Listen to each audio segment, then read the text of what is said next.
Okay, so along with Beast Gohan, Gamma 1 and 2 should be getting their full details revealed later tonight in the actual stream. See here, it's in 14 hours, 3 a.m. my time on the 14th, and depending on your time zone, it could be like tomorrow or anything like that. But we're gonna go ahead and take a look at my concept for Gamma 1 and 2. I did do a video earlier for Beast Gohan. If you want to go ahead and check it out, feel free to do so. The video is on the channel. Now, I went with a different approach for the Gammas. So the thing about Gamma 1 and Gamma 2 is that they're kind of like support units. Still really good. They have like additionals built in at least Gamma 2. So kind of try to go for like a mix of the two as an LR is like my idea for it. And I have it right here. So these guys will be a Carnival LR. So they're only going to have one leader skill out of the leader skills available. They're going to have different teams besides just like join forces and things like that. Battle Fate they'll also be on. But what I go ahead and went for their leader skill is superhero. So I personally think they will actually be a 200% superheroes leader. I don't think Beast Gohan will be the leader over these two. He could. But the reason why I'm thinking of these guys is because we have two Dokkan Fest LR's leaders already for this category. Back in 2022, and honestly, Orange Piccolo is still like probably the best leader for this. And I don't know, could you argue he'll still be a better leader than like an ultimate, like a Beast Gohan, if Beast Gohan, like, because of the giant form, like unless Beast Gohan has a target skill mechanic like Gogeta, you could potentially argue that Double Orange Piccolo is still a better team, right?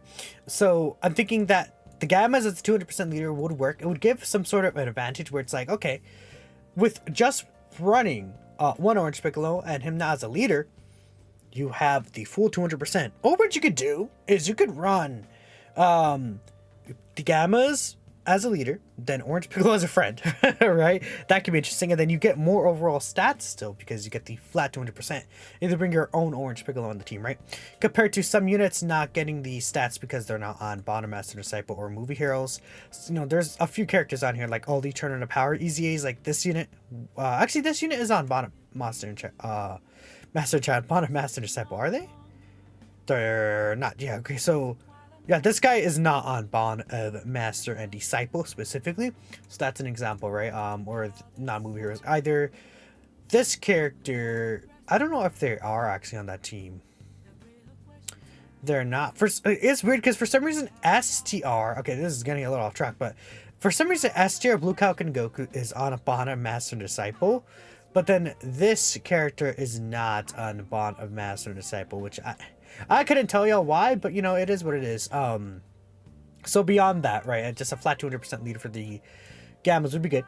Stacking defense greatly raises attack for the turn, mega colossal damage. Then their 12 key greatly raises attack and defense for one turn and causes colossal damage, right? Is my idea for their super attack effects here. I think that works out pretty fine. Nothing really too great, just stacking defense, right? And I think that it's pretty much the only special thing about their super attack effects. Maybe you can give them like attack lowering. It would make sense if they would have like attack lowering or even a stun or seal or whatever, right? I think that'd be fine. But the actual Gammas themselves, they actually do not have like any super attack effects besides the attack and defense raise for the turn, right?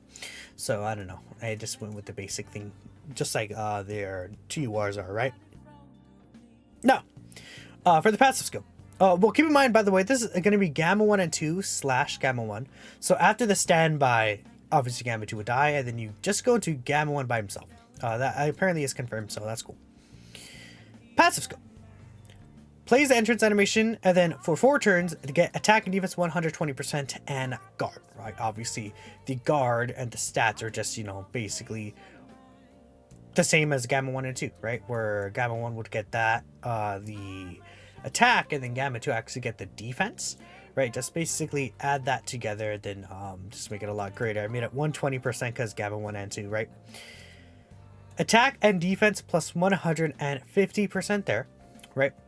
Plus an additional key 3 per tech or rainbow key sphere obtained.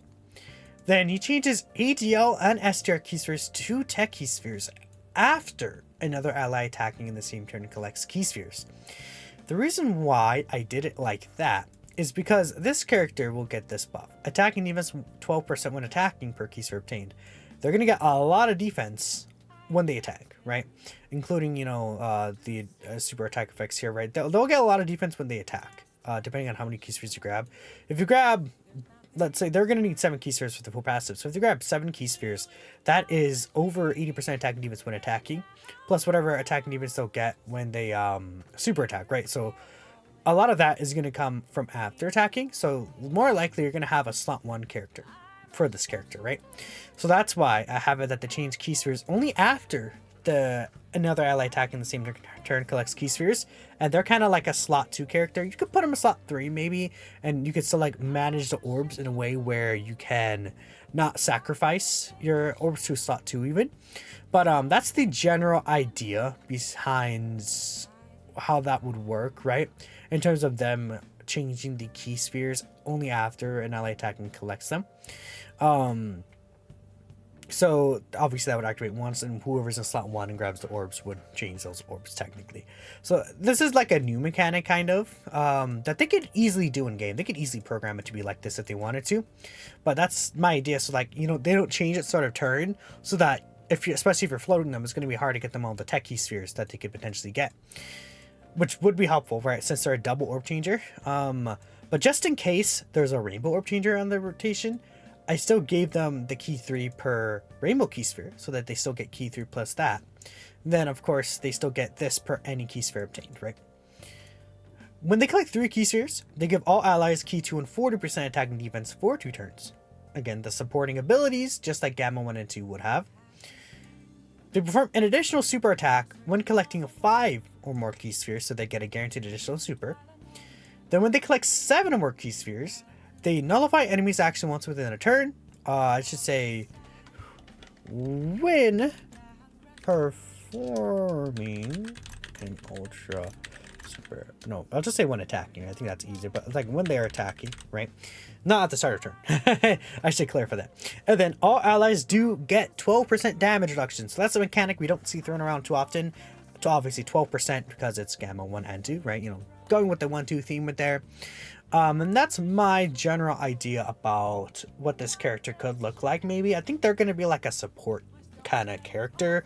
Still will be able to do some good damage, tank well, but a lot of it is like supporting the damage reduction here, or like, you know, doing other things, the orb changing, the damage reduction, the multi-turn supports, right?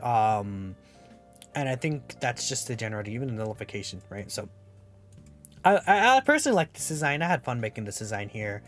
I think that's a pretty interesting design, right? Compared to a lot of other characters who are just more straightforward. The standby skill can be activated from the 4th turn from this character's first appearance. Stands by for 4 turns, during which charge count increases by 3 per attack received by allies. Links are the same as Gamma 1 and 2, except obviously we could see that Gamma 1 has Cold Judgment, Gamma 2 has Innocence, right? That's the only difference between their link sets. So what I did is I just like got rid of that slot and then gave them legendary power, which, you know, they're going to get legendary power as link here. Then the extra teams they would actually get, in my opinion, are Join Forces, Battle of Fate, Final Trump Card, and Full Power. I think those are the 4 category teams that they'll get added, because they should all, of course, share the same teams regardless. So that is a couple of good teams that they're on that they could really be helpful supports on. I mean, imagine adding a Bulma character to movie heroes, adding a Bulma character to superheroes, adding a Bulma character to Battle of Fates, Full Power, Broly's team, right?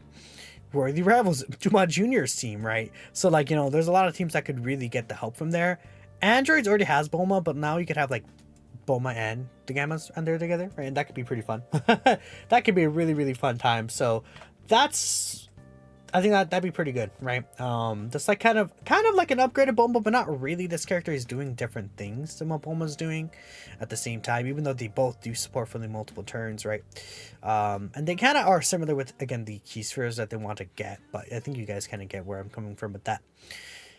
But of course, again, we know that they can stand by into the Gamma 1 and 2 where they're charging up here. So if you take a look here, Gamma 1 and Gamma 2 standby. Super attack effects, massively raise defense of the 18 key, and then that's just a stack. Then the 12 key raises attacking defense for the turn and causes colossal damage. The reason why I gave them a massive stack is because if you take a look here, The guard and the extra stats here are only for the first 4 turns, right? So when they return, they're going to do a lot less damage and just have less stats and not the guard anymore, right? They're just going to have this 12% reduction. But of course, over the turns, you'll be able to stack defense here. And then, of course, if they get this massive raise here, that's going to be a ton of defense that they'll get. So that's the idea behind it. 250% attack and defense. All allies get 3 keen 40% attack and defense for 3 turns when guard is activated. And this would actually be active likely on the turn you use the finish skill, in which they'll revert back to Gamma 1 by himself, and then this should still be up.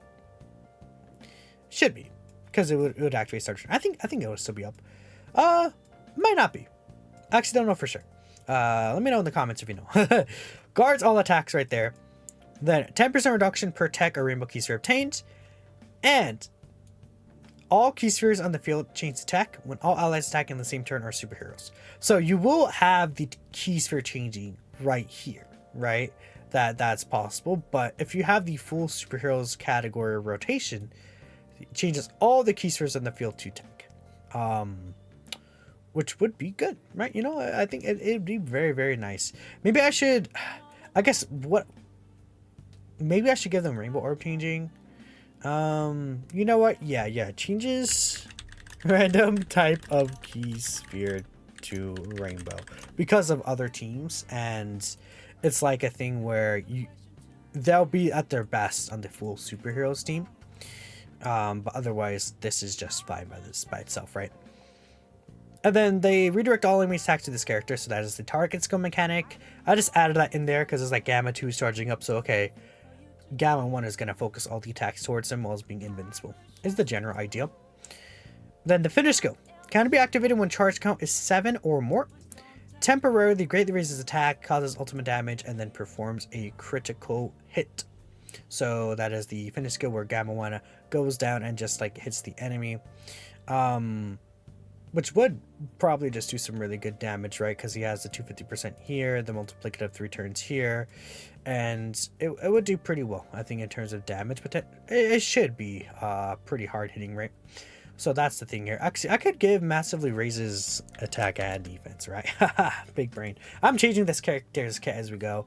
I think there's a lot of things that you could change about this character to make him a little different, but again, once they go back, they'll go back to this Gamma 1 and 2 right here, which at that point it would just be LR Gamma 1, right? Which you could argue them being weaker makes sense because of the fact that you would be back into Gamma 1 by himself, right? So technically he wouldn't be as strong, but I did do some things to make up for it so that it kind of evens out a little bit, but that is the idea. So let me know what you guys think about this Gamma 1 and 2 LR concept.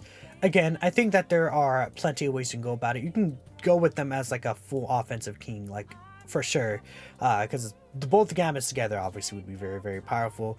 You could do a situation where, again, they're even more of a support here, but I like this design. I think I had fun making this. Maybe this could be just one superheroes category ally, but it doesn't really matter. The entire key sphere changing is kind of busted because they'll heal so much HP. Thanks y'all for watching. Info tonight. I'll catch you next time.